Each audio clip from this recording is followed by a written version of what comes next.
event of our Czech Science Café New York series.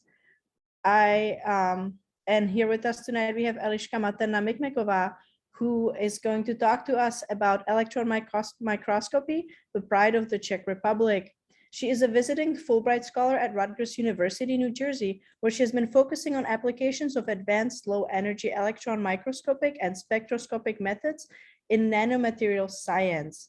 She is the head of microscopy and spectroscopy of surfaces group at the Department of Electron Microscopy at the Institute of Scientific Instruments of the Czech Academy of Sciences. And if you, like me, only understand about half of the words, which is why I had to read them, and I thank you for understanding, I do not worry at all. We are in good hands. Eliška will explain everything to us commoners, and I am so excited. So Eliška, welcome, and the floor is yours. Thank you very much for your kind invitation and give me an opportunity to be here this evening. And also let me thanks the Fulbright Foundation to supported my research here at Rutgers University, and let me a chance to show my knowledges and my expertise in the field of electron microscopy. Thank you everyone for coming, and I hope you also enjoy this evening with me and with proud of the Czech Republic with electron microscopy. Now I will try to share my presentation. Please go ahead. And let me just say, if anyone has questions, you may type them into the chat during the presentation as well, and Eliška will answer them at the end of her presentation. Thank you. Yeah, thank you. Thank you very much. If you have some question, comments, I will be very happy to answer it, if I will know, of course. And now let's start with the presentation. My name is Eliška, how you already know, and I am working in electron microscopy over 15 years at the Institute of Scientific Instruments of the Czech Academy of Sciences in Brno. And after my presentation, I hope that you fit with the title of the presentation, Brno Electron Microscopy Valley. Let's start with the presentation. I decided to split my presentation into 3 parts. First of all, I would like to say very briefly a word or two about the history of electron microscopy in world context, and also some Czech touch in the field of electron microscopy, especially in Brno. Then I would like to share with you a very nice short movie about the principle of electron microscopy and how powerful the methods can be. And my talk will be focused on our pride scanning low energy electron microscopy, the methods coming from the 90s from the Brno, and what is very important and very useful, especially in the study of nanomaterials. And finally, I would like to present you how powerful electron microscopes can be, especially on the very modern 2D materials such as graphene. Okay, let's start with the history. This slide looks very boring, but when we are talking about the history of electron microscopy, we have to start with discovery of electron, of course. But you can see in the few years, a lot of things coming, especially in the physics. Luigi de Broglie coming with a very important theory, particle and waves. It means that he discovered and described that the electrons are not only a charge, but a particle, but also a wave, which is very important in the forming of electron microscopes. Big things coming in 1926, we've involved the electromagnetic lens, which enable us to form the electron gun, which is very important for the construction of electron microscope in general. In a few years, the first electron microscope, TM, transmission electron microscope, coming in 32 by Knoll and Ruska. How you know, Ruska won a Nobel Prize for this discovery. And it happened in the Technischen University of Berlin in Germany. And after really a few years, 39, coming the first commercial TEM. The next years, 40s and 50s, was focused on the improvement of instrumentation and techniques. And already it starts the history of electron microscopy in Brno. After a few years, the scanning electron microscope, commercial scanning electron microscope coming to the trade, and the next years was the research spent with the improving of electron guns, electron sources in general, to make a better imaging and resolution of microscopes. In the 80s and 90s, last 90s, the first environmental electron microscope coming with this very special microscope, which is working in the, for us, worse vacuum, but this is very appropriate for the life science and for the life science samples. This is, and nowadays is much more about the software, artificial intelligence, including in the electron microscopy, which is very important for the data processing. Now, let me demonstrate the Czech touch, Czech fingers in the history of electron microscopy. Everything was happening in Brno, and around Professor Blaha at Technician University in Brno in the last 40s and 50s years already come the first commercial Czechoslovak electron microscopes. It's only 12 years after the first commercial microscope coming in the world.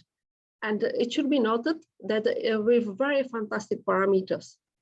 It was three students, Armin Delong, Drahoš, and Zobac, built the first microscope, and the microscope has a big success. The first name was provided by Tesla, and Tesla product the microscope, which was a Czech company, Tesla, and the name was BS241. It's interesting that after a few years was Open Institute of Scientific Instruments of the Czechoslovakia Academy of Science at the time. And at these instruments, Professor Armin Delong, the students of Professor Blaha, was a long-time director, and everything around electron microscopy in Czech Republic was going in the Institute of Scientific Instruments. It should be noted that the institute was open 4 years ago, but was only a part of Czechoslovakia Academy of Sciences and was working as workshops, which provided some electronics and some mechanical parts for another institutes in Prague, in Brno.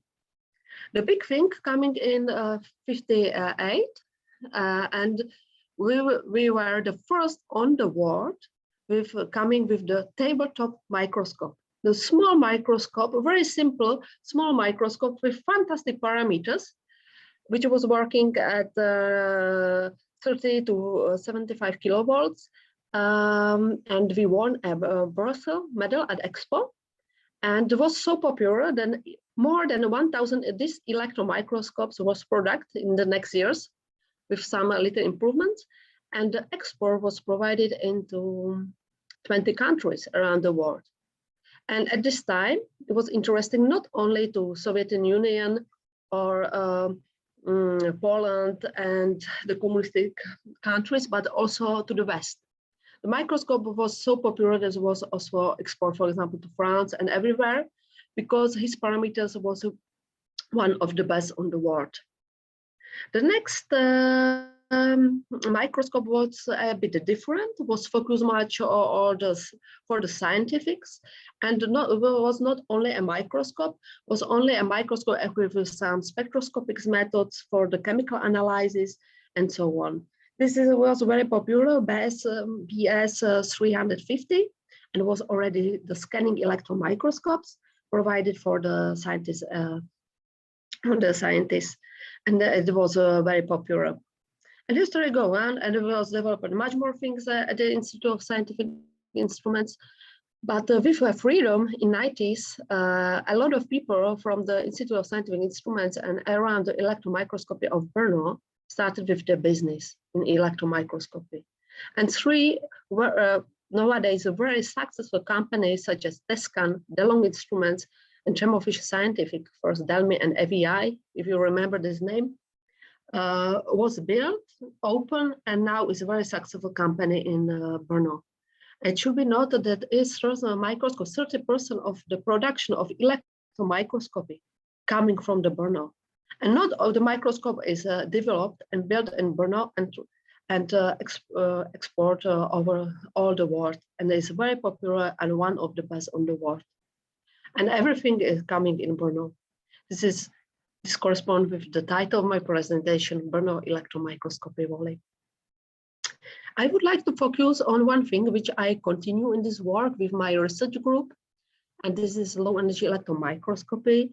The cathode system, which is a relatively simple optoelectronic path to electron microscopes, enabled working with in electron microscope with very low energies. This method has a lot of advantages, which will be presented later. And it should be noted that nowadays is very popular techniques and already was developed at the Institute of Scientific Instruments in the 90s. And a lot of awards coming from these things, and is connected with two names. It's Dr. Ilona Millerova and Dr. Luděk Frank, both still working at the Institute of Scientific Instruments in the field of low energy electron microscopy. And this is a really big success of electron microscopy in the last decades. It was something from the history. Now let me share a short movie, how it looks, the Institute of Scientific Instruments now in Brno.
How you can see, the Institute of Scientific Instruments already not dealt only with electron microscopy, but also with also another departments are very successful there.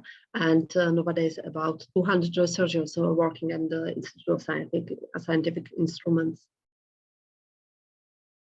This is just a conclusion how it looks nowadays in Brno with industry and academy.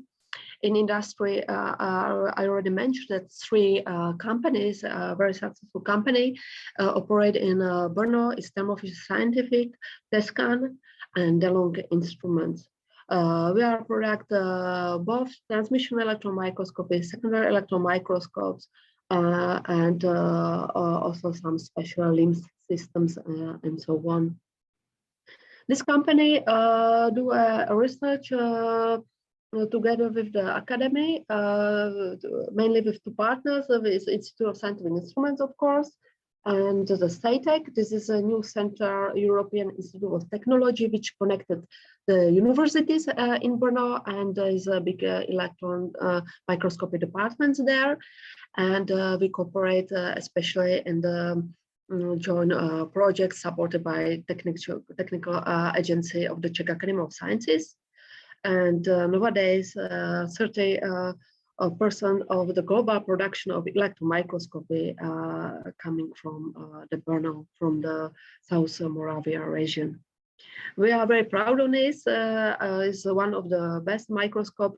It's very difficult because to build a microscope, you have to have people from many fields: physicists, chemistry, biology, mechanical engineers, mechatronics. You have to have in team the people from IT, for electrical engineering, people deal with artificial intelligence and so on. And this is everything, and every field is possible to study in Brno, and it means there is a very good source and new employees for the companies and for the academic sectors. Very important. Of course, when you would like to be a success in this business, you have to motivate young people to go to study the various fields which is necessary in electron microscopy, and with the support of the companies, the support of Czech Academy of Sciences and universities, and also with Brno City and South region. We have a lot of events for general public, such as very popular days of electron microscopy in Brno, offer indoor as well as outdoor activities when everyone can met some microscopic pictures in the cities. You can go to the companies, to the institutes, to the open door days, and visit. For example, me, I spend hours with the microscope and explain mainly for the students from the elementary, high schools, and also for the general public, how is going with electron microscopy, what we are able to see, where is the future, what is interesting to study, and so on. And for already also for the kids, we have a lot of events such as scientific days in Brno, which will demonstrate a lot of experiments, and it's very popular. Everyone knows that we need young, well-motivated people which will continue in our work and bring new ideas. And we are very open to everyone to invite to the institutes. Also, companies has open door days, and are very happy if somebody is interested and come to see how it's going and how nice the field can be, and how we can be proud on this field in the Czech Republic, especially in Brno. Now I would like to share with you very popular movie we can see provided by our institute about the principle of electron microscopy in a very interesting form. Let me share. I hope that will be working.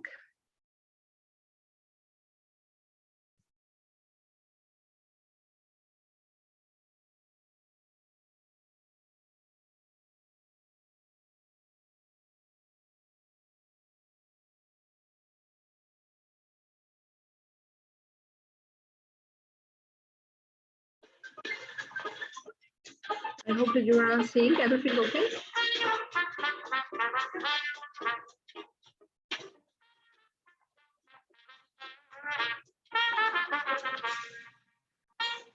Darec. Když se kdysi kosmonauti koukali z Měsíce na Zemi, tak ji viděli celou. Teda tu polokouli, která k ním zrovna byla otočená.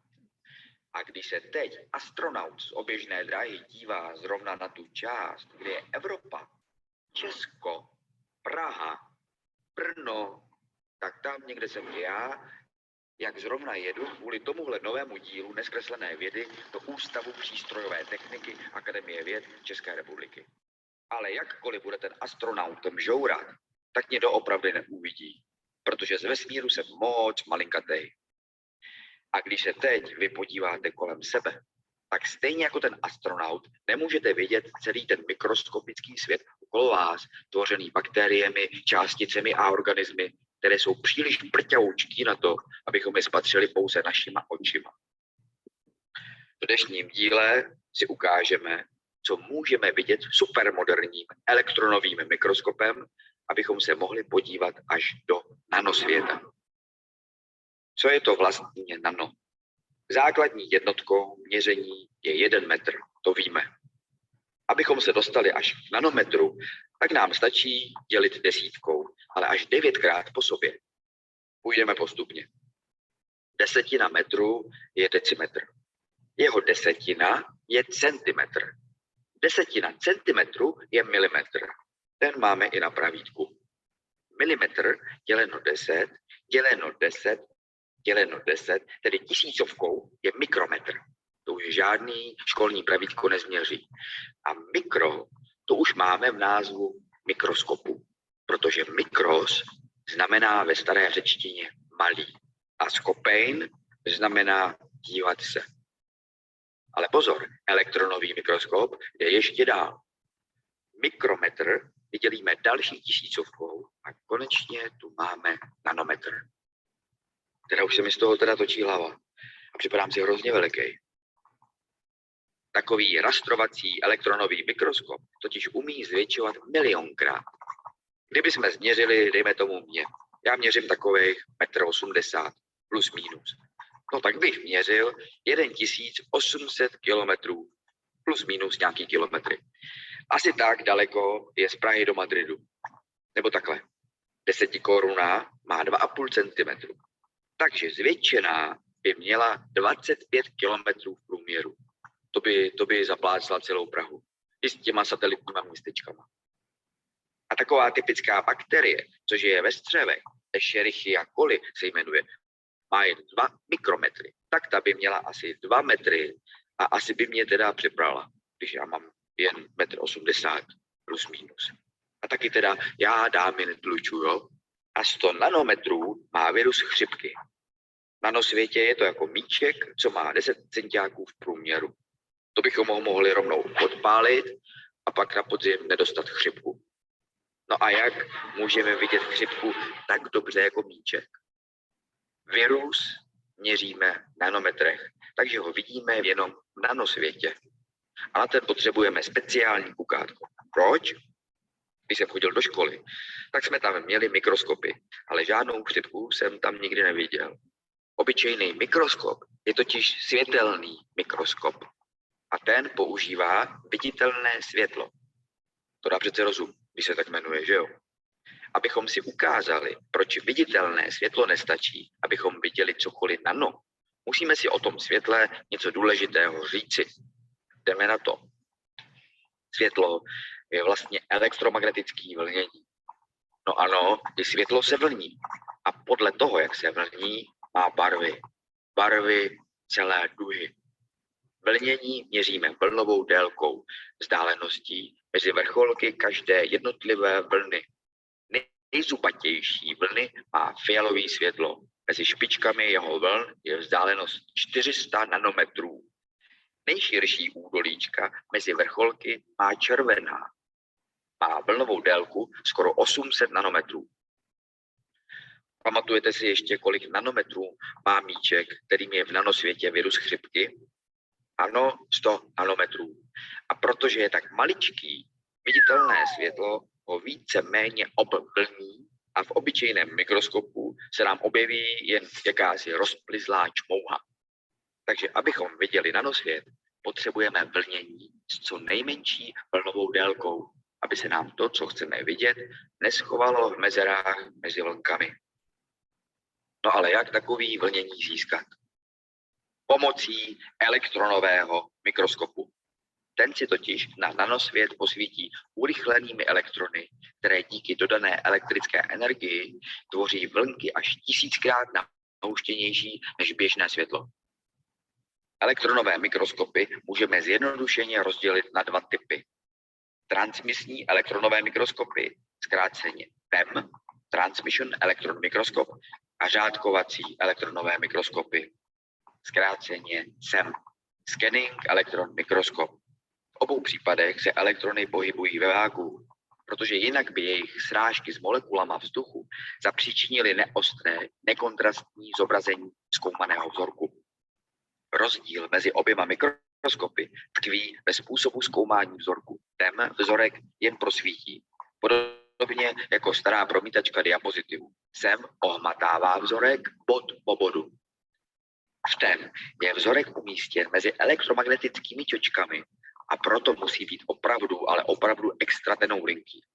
Zatímco u SEM je vzorek umístěn až úplně dole pod čočkami a vy tam můžete narvat cokoliv, co se vám do vakuové komory vejde. Nejdřív ovšem musí elektronový mikroskop přijít někde ke svým elektronům, které si pro snadnější stvárnění představme jako trpaslíky. Ono se to ostatně hodí, protože předpona nano je odvozena z řeckého nanos, trpaslík. A teď trpaslíky strčíme do mikroskopu. Dejme tomu, že do toho řádkovacího. Jejich zdrojem je speciální kovová špička, z níž jsou naši trpaslíci snadno vycucáváni vysokým napětím, které letícím trpaslíkům dodá potřebnou vysokou rychlost. Jenomže zatímco my potřebujeme ohledávat vzorek tenoulinkým svazkem elektronů, ti zatracení trpaslíci se nám nedisciplinovaně rozhledávají do šířky.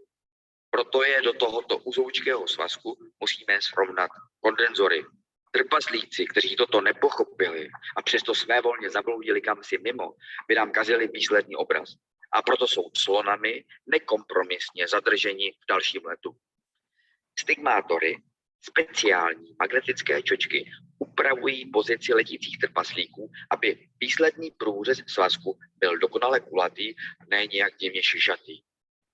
Každý jednotlivý trpaslík svým dopadem na jedno konkrétní místo vzorku vybudí odezvu, která je zaznamenána některým z detektorů, z níž každý má za úkol zjišťovat různé věci. Každé nanopolíčko je tak bod po bodu, řádek po řádku osvětleno, rozluštěno a postupně se tak ukáže obraz celého vzorku. Zprávu, kterou nám elektrony posílají ze vzorku, můžeme filtrovat, abychom se dozvěděli jen to, na co jsme zvědaví. Jako kdyby jsme na koncertě stišili všechno, kromě houslí, aby jsme zjistili, jestli nehrajou náhodou falešně. Z dešifrovaného vzorku tímto způsobem nezjistíme jen to, jak naše nanověc vypadá, ale i spoustu dalších užitečných informací. Třeba, jaké má prvkové složení, jakou má strukturu, jak je natočená její krystalická mřížka, nebo jestli je magnetická. Pokud by nám ani to nestačilo, tak se dá dovnitř elektronového mikroskopu umístit celá, i když maličká, fyzikální či chemická laboratoř. Naši nanověc pak v této trpasličí laboratoři můžeme zahřívat nebo chladit, plnit její prostředí různými plyny nebo dokonce řísnout zaostřeným svazkem iontu. No ale to už by zase bylo na celý další díl. Tak snad někdy příště. Čau.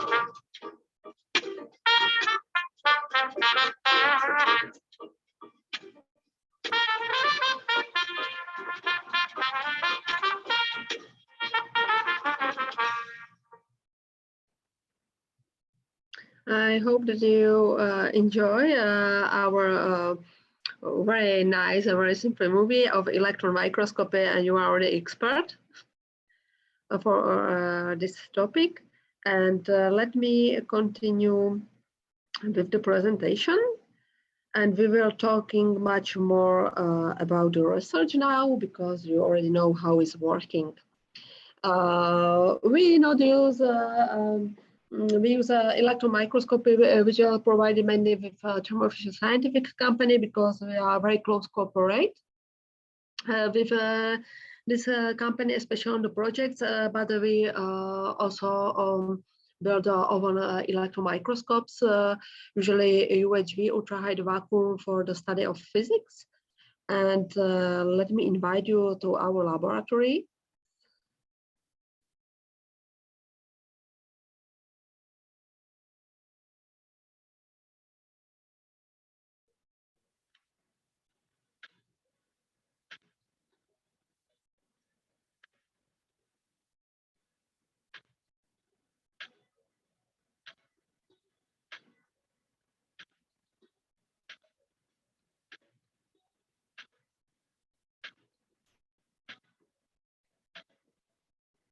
This is a microscope developed at the Institute of Scientific Instruments.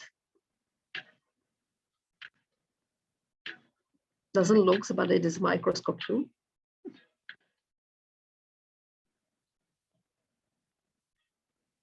These microscopes for life science is an environmental electron microscope.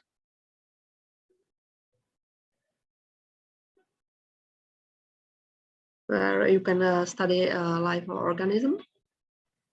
And this is a dual beam system, which use both electrons and ions for the study of the samples.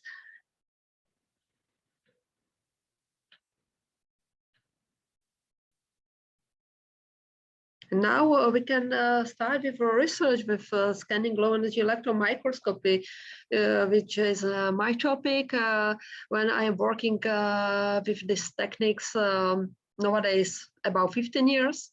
And it's more and more popular.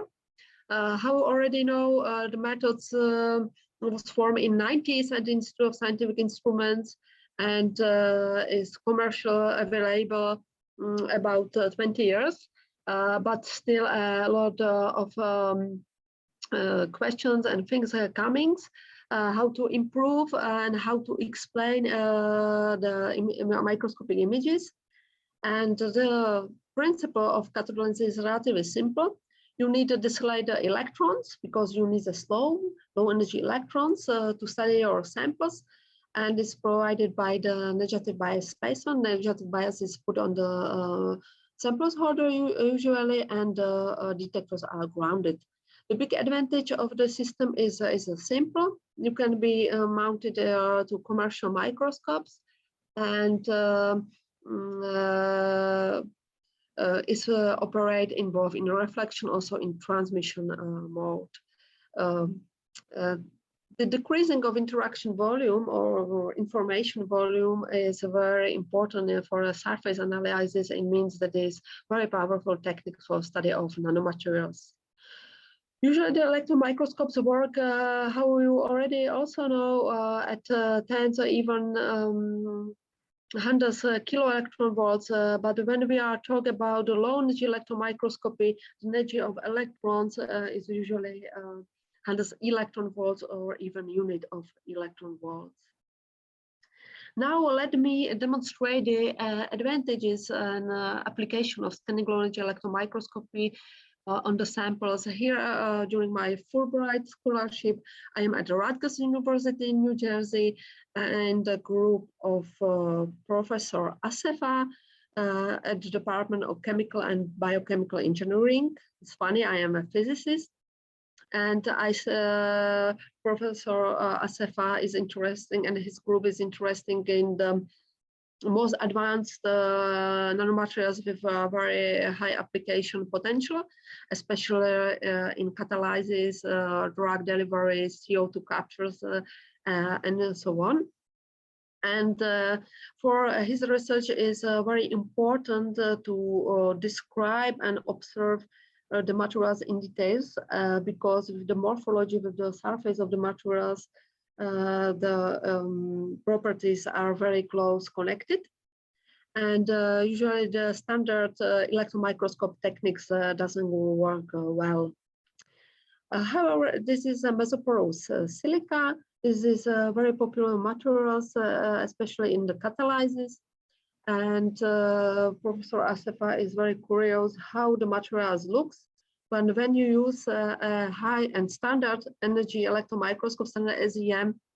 Unfortunately, thanks the very high interaction volume or interaction volume, it means the volume when the information and electrons coming is too high for some surface sensitivity. When we go down with the energy, for example, to 600 eV, we already seen the porous and we can measure the size and also see some nanoparticles too, because with the decreasing of the energy, we increase the surface sensitivity, how you can see in these images.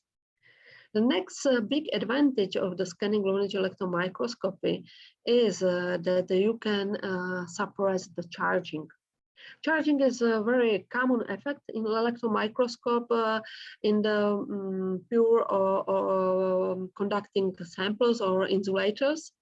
The charging can be a positive or negative, but both is a big problem when you would like to obtain some information. But when you go down with energy is usually hundreds of electron volts, you can find a so-called critical energy when the numbers of electrons coming in your sample and going out from your sample is 1, and means the charging not occur in the sample, and you can observe your sample in a nutty state. The charging is very common things. It means that common and commercial electron microscope usually cover the samples by very thin metal layers, good conductive metal layers, platinum, gold, chromium, and then make an observation. Unfortunately, when you will cover your samples by this metal, you can miss a lot of details, which is in this kind of very delicate samples is a little bit problem. But with our methods, we can observe also the conductive sample without covering, without charging, and in very good sensitivity. This is very modern now that the electron microscopy also use deep learning or part of artificial intelligence. By some smart algorithm, you can improve your resolution or the noise, your images coming from electron microscopy, but selected techniques. For it, we use courses of machine learning college, which provide very nice online and also present courses of machine learning. In 1 week, you can be a really professional in machine learning, and is very important also in electron microscopy now. You can see the mesoporous silica in the standard scanning electron microscopy and in the low energy, and even when you combine and add some deep learning methods, machine learning, and you are able to measure also the 7 nanometer size force without some covering, without charging, and this is a very nice results. Next interesting materials is, for example, this carbon-based nanostructure for electrocatalysis. And on the top, you can see the structure, how it looks in the transmission and in the reflection, and how you are going down with the energy. You already lost the core, but you see the structure, the morphology of the samples are very nice, how it looks. And even in the transmission mode, you can obtain very nice images. The big advantage of scanning low energy microscopy use the cathode lens system to display the electrons is that you not lost the resolution. It was a big problem in electron microscopes. When you go down with the energy, usually lose the resolution. But with the cathode lens, is still working the microscope very well. And this is a nanotubes of provided by Professor Asefa groups, which is covered by cobalt nanoparticles. And you can see how nice images you are able to obtain by low energy electrons. This is in the transmission mode. In the normal TEM is a little bit problem because the carbon-based nanotubes are contain a carbon covered by carbon And when you will irradiate in TM at high energy, you will create holes in the structure and you will destroy it, because carbon in light elements and is very simple to destroy it. The low energies is much more appropriate, and also the contrast and surface information is much better. This is a little bit another slides, and during the COVID pandemic happened in 2020 in Czech Republic, we had a big problem with the less number of the protection masks and protection clothing, and we started to thinking how also our institute can help in these situations, because a lot of companies in Czech Republic wanted to help and to move the business to product and nanofibers to make nanomasks, but need some techniques which will give information how it looks, is the density is enough, how thick the fibers are, and also it is covered by some silver nanoparticles and so on. And with the director of Institute of Scientific Instruments, we offered a free analysis for the company, also for the academic sector, to help with our analysis to do that. And a lot of companies send us pilot samples for a study of of this material by scanning low energy electron microscopy, and we make an analysis. It's enough protected by COVID, these materials, and also will help hospitals, because a lot of hospitals obtained some protections, mask and protection clothes from the China, and the people was in panic, of course, and wanted to know if the quality is enough to protect well the doctors and nurses in the hospitals. And in a few days, about 100 samples coming at our institutes, and we spent all days with the analysis. And finally, I can say that we have a lot of companies to product nanomasks during the pandemic situation for public in the Czech Republic, and also for a hospital. And also we have a lot of hospital to confirm that their protections of employees is on the good level. And we spent about 3 months or 4 months, even 4 months with the analysis of the samples. It's also very good things that scanning low energy electron microscope helped a lot, because the standard electron microscopes had a problem with the charging. We eliminate by the low energies the charging, and we observe the materials in a very good resolution without some artifacts. And how you can see in the image in transmission mode, the red point is the size of the coronavirus. You will see how big pores are, or how big holes in the mask and the clothes are, and if it can be working or not. And was a very nice, is crazy to say, but was very nice that also we were able, not only the people from the hospital, but also the people from the research, such as electron microscopy, was able to help in these horrible situations. And now we will move on to the last part, and what we can see with electron microscopes. Let me demonstrate on the, from my point of view, on the most advanced materials, nanomaterials nowadays, and 2D structures. It means mainly graphene.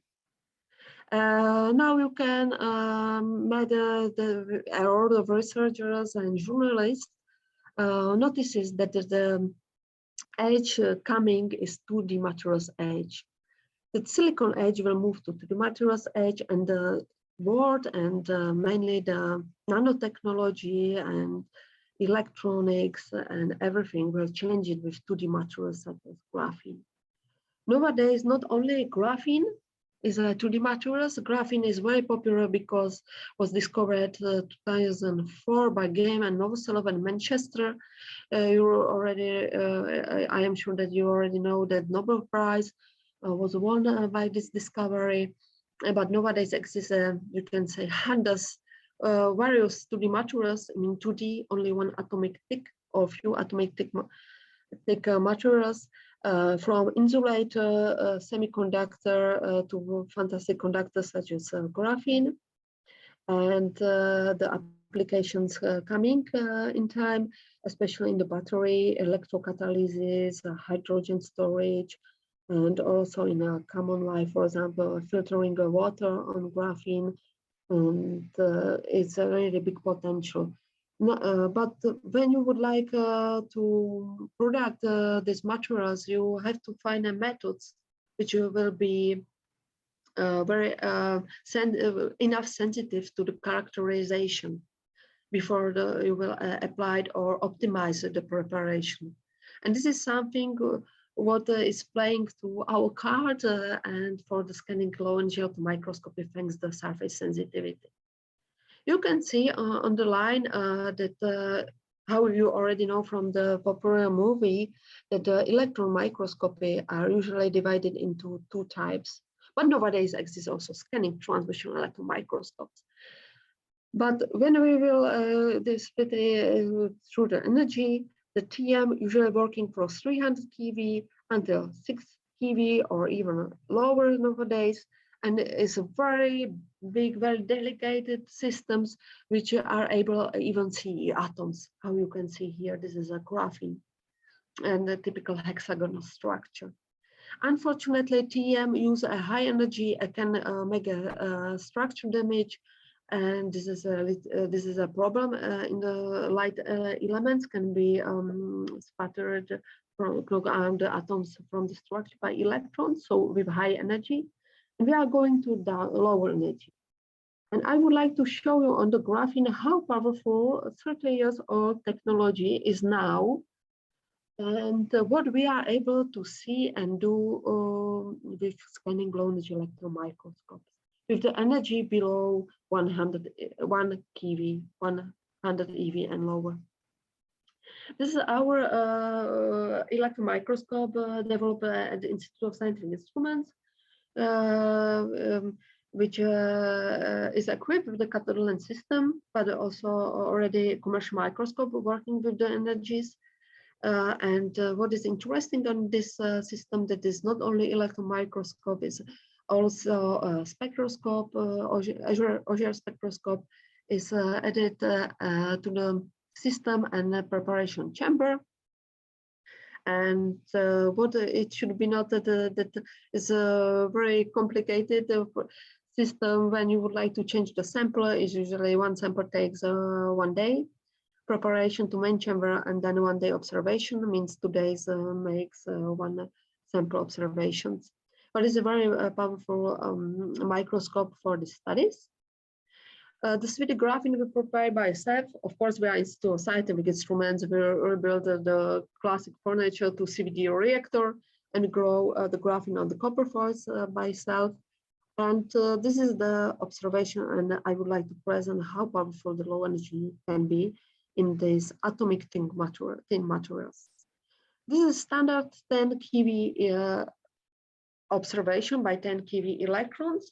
And you can see this, the graphs below is the so-called interaction volume.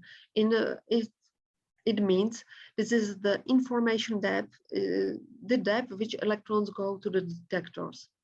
And when you have 10 keV, the information depth is about 1 micrometer. This is funny, that is 1 atom. And the information depth is almost 1,000 times higher. When you go down with the energy, you already seen, we say graphene flowers much better because the interaction volume, information volume is much more lower. But much more interesting is when we are moved not to hundreds of EV, but units of EV. In this case, the electrons barrier is much more like such a waves than the particles. And you can observe some oscillation in the signal when you go with the energy and changes the contrast. And it's coming from the wave character of the electrons and with the interferences. And we connected these measurements with so-called density function theory simulations. And we are able, by low energy electrons, to have the number of maxima and minima, which coming from the signal from each different thick layer of graphene. And we are able to say how thick the material is with the atomic precision. This is very nice and very important, because for some application, it's much better bilayer graphene or multi-layer graphene. And for some applications such as filtering, it's much better to have a monolayer graphene. This is working in the reflection mode. This is in transmission mode. You also see when you go down with the energy, you highlighted the different thickness of the graphene is bilayer graphene. The more darker observed at 100 EV, it means that it's thicker, and when it's brighter, it's thinner. And when you are go to a unit of electrons in transmission, you are already able to count the number of layers. When it's more brighter, it's thinner, and when it is darker, it's thicker. At 4, and we discovered at 40 electron volts, you have very nice contrast to say this is 1, 2, 3, 4, 5 until 7 layers graphene. We are able to say with very precisely with this method. Or even we are able to explain the grow mechanism of graphene, which is very important for the people which grow the graphene for the industrial applications. Needs to know the information to optimize the grow process. What is the big challenge? Electron microscopy looks very simple. You only decrease the energy and you have a fantastic results. Unfortunately, is a big problem with the contamination. Contamination is a big topic in electron microscopy, and it means when you will irradiate your sample, which is not perfectly clean, for example, only you light on the air before you put it to the microscope, which has to be done, the contamination will be created on the top. And it's due to the residues of OH, water, and so on, which stay on the top of your samples. And then you will irradiate by electrons. The electrons will connect the hydrocarbons into very compact thin films, which is carbon-based films, and you lose the details because your sample is contaminated. There's already contamination thin films on the top, and this is the end. And it's now is a big topic, not only in low voltage or low energy electron microscopy, but also when there's long-term mapping by methods such as EDS, EBSD, or during the high resolution observation, a lot of electrons is accumulate in the low interaction volume. That it means that the contamination occurred very fast in seconds. And this is a big problem, but we deal it with this. You can see this is a typical thin walls, which is a standard sample for electron microscopy. And left side is the uncleaned is a dirty part, and the right part is a cleaned part. And you can see when you go down with the energy, your samples has to be perfectly clean to be able to obtain the results of what I already presented. But what we discovered that low energy electrons can be used only for the observation, but also for the cleaning of the surfaces. And it's called electron-induced cleaning by low energies. It depends how you set your electron microscope before the observation. It depends on the energy, electron dose, also the sample bias. And we discovered that the low energy electrons, we can say below 1 keV or better below 1 EV, are able to desorb the hydrocarbons from the top. It means when, firstly, before observation, we irradiated the samples by, for example, 100 electron volts for a while, and then we make images, and it's working very well. Even very thick PMM films is able to remove from the sample. And you can see how it looks. This is a multi-layer graphene in transmission. Observe at 100 EV. The darker image is before the cleaning and more brighter with very nice contrast of very thick graphene thickness. It's fascinating because it's the difference is, for example, 1 atom in the thickness is below.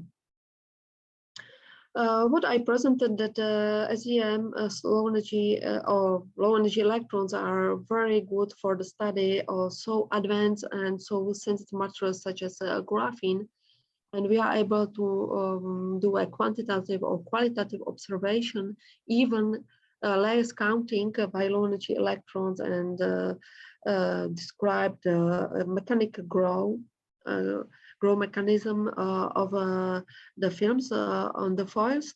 And we are also use the low energy electrons for the cleaning. Exists a lot of methods how to clean the samples. For example, is a plasma, is a heating, but the big advantage of low energy is a very gentle method and is not necessarily some investment to your systems. And this is the conclusion. What I mean that is a future of the low energy electron microscopy. I think that nowadays is the combining and using of the deep learning methods to improve both resolution, also suppress the noise. This is a big topic nowadays also at the conferences of electron microscopy, because we are almost on the technical limits in electron microscope, and then is a time to add some mathematics method or AI methods to move this field forward. And very important in low energy electron microscopy is explanation of the process of electron beam cleaning. We started with this study is working, but it's necessary to describe processes occurred during the irradiation, how the influence of the low energy electrons irradiation on the quality of the sample and so on.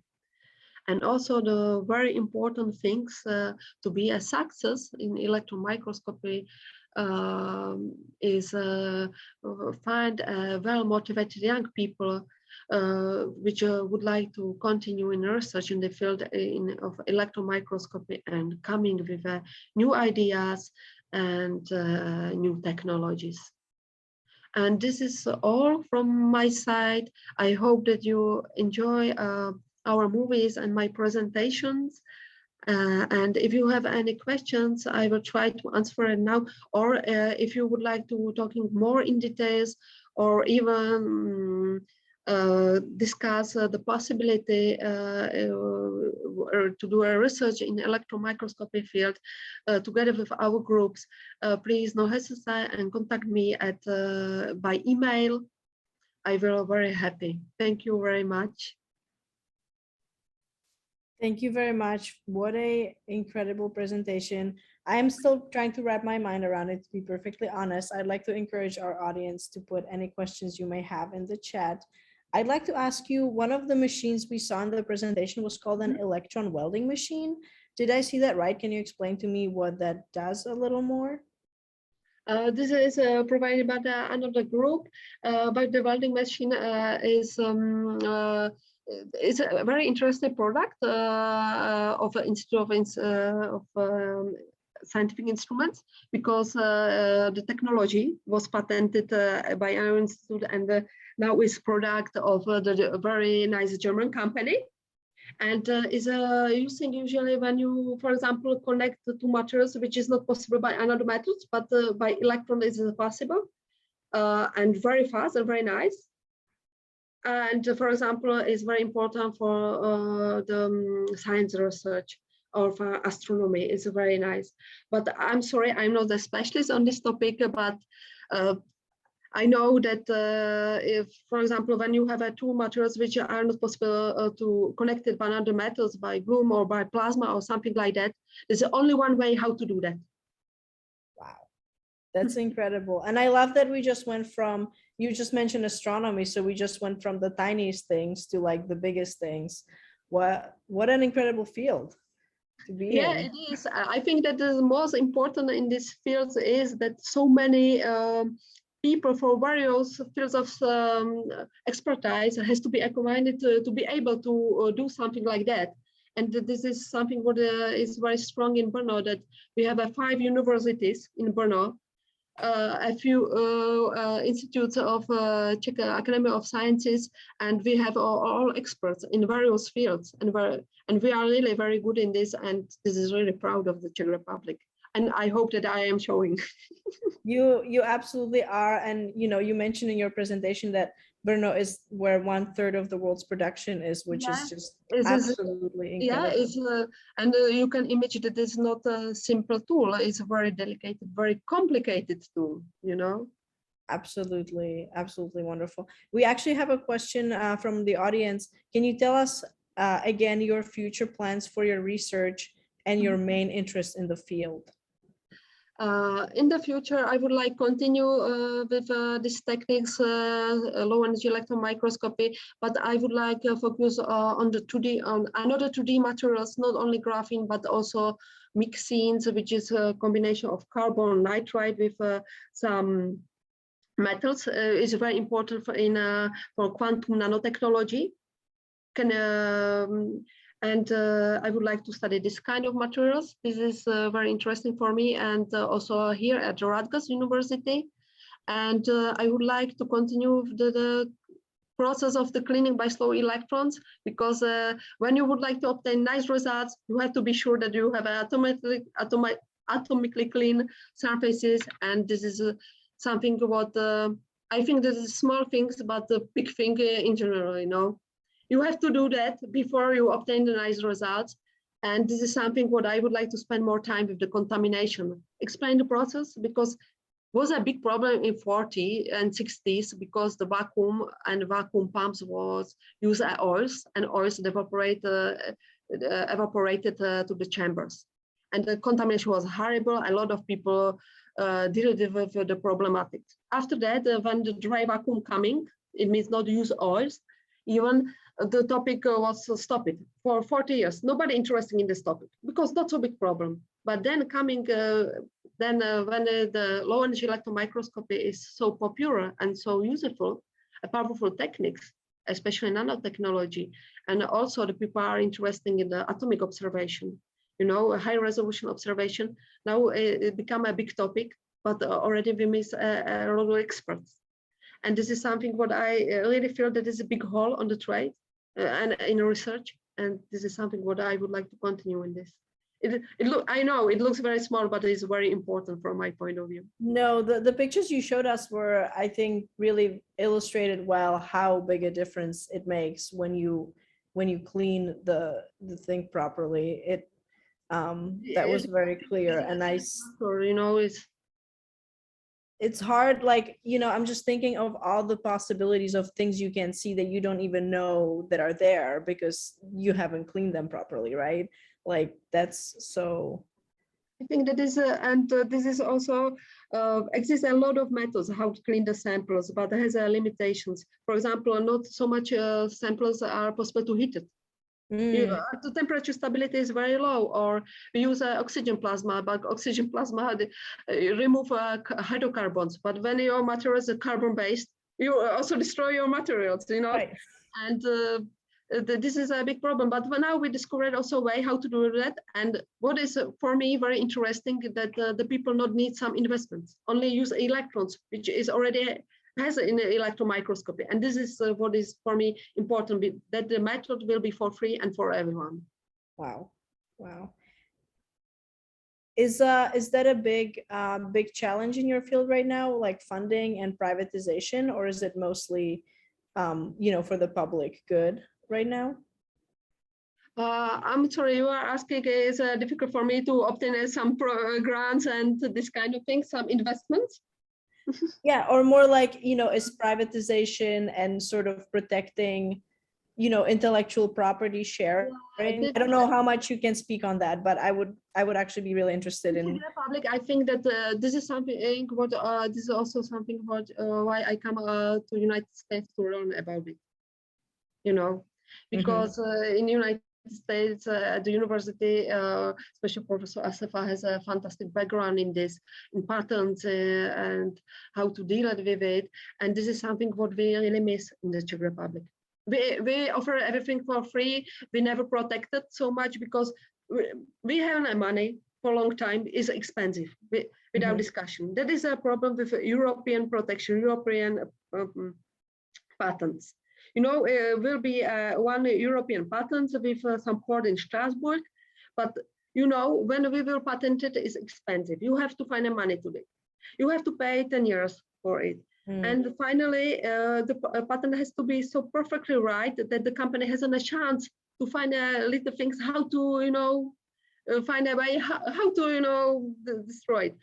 And this is very, very simple. And it happened. What you will do? You will go to court and you will pay it for it. I think that is very, very difficult.